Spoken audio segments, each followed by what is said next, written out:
போக்குவரத்து துறை அமைச்சர் விஜயபாஸ்கர் செய்தியாளர்களை தற்போது சந்தித்து வருகிறார். அந்த நேரலையை இப்போது பார்ப்போம். முதல் கட்டமாக 500 கோடி ரூபாய் ஒதுக்கப்படுவதாக மாண்புமிகு முதலமைச்சர் அவர்கள் உறுதியளித்திருந்தார்கள். சென்ற திங்கட்கிழமை அது சம்பந்தமாக பேச்சுவார்த்தை நடந்தது. அப்பொழுது அந்த 500 கோடி ரூபாய் போதாது, இன்னும் அதிகமாக ஒதுக்க வேண்டும் என்று கோரிக்கையை தொழிற்சங்கங்கள் முன்வைத்தன. அதையும் மாண்புமிகு முதல்வரிடத்தில் எடுத்து கூறி அவரிடத்தில் ஆலோசனை செய்து மாண்புமிகு முதலமைச்சர் அவர்கள் 750 கோடி ரூபாய் முதல் கட்டமாக நிதி ஒதுக்குவதாக உறுதியளித்திருக்கிறார்கள். அது சம்பந்தமாக இப்பொழுது தொழிற்சங்க பிரதிநிதிகளுடன் ஒரு கூட்டம் நடைபெற்றது. அந்த கூட்டத்தில் நல்லதொரு முடிவு ஏற்பட்டிருக்கிறது. அவர்கள் கூட்டமைப்பில் கலந்து பேசி 15ஆம் தேதி நடைபெற இருக்கக்கூடிய வேலை நிறுத்தத்தை வாபஸ் பெறுவது சம்பந்தமான நல்ல முடிவை அறிவிப்பார்கள் என்று எதிர்பார்க்கிறோம். இன்று அது சம்பந்தமான கூட்டங்கள் நடைபெற்று முடிந்தது.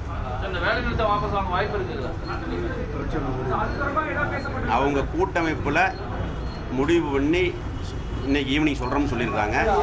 நல்ல முடிவு வரும். இல்லை, 2000 கோடின்னு சொன்னாங்க.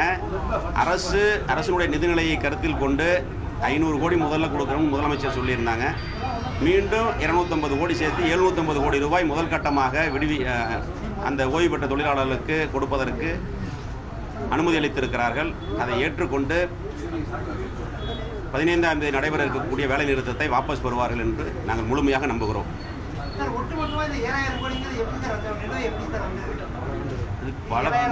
அது 15-20 ஆண்டுகளாக அப்படியே நிலுவையில் வந்து இப்போ அது அப்படியே இருக்குது. அது கொடுக்க வேண்டிய அமௌண்ட் நிச்சயமாக அரசு பரிசீலனை செய்து படிப்படியாக கொடுக்கும்.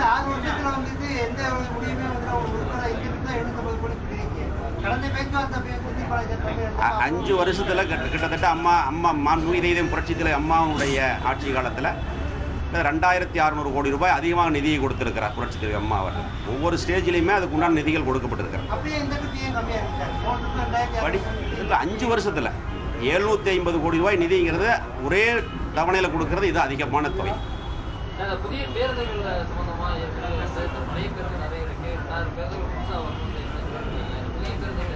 அரசாணை வந்துருச்சு. 2000 பேருந்துகள் வாங்குவதற்கு அரசாணை வந்துருச்சு. மிக விரைவில் 2000 பேருந்துகள் வாங்கப்படும்.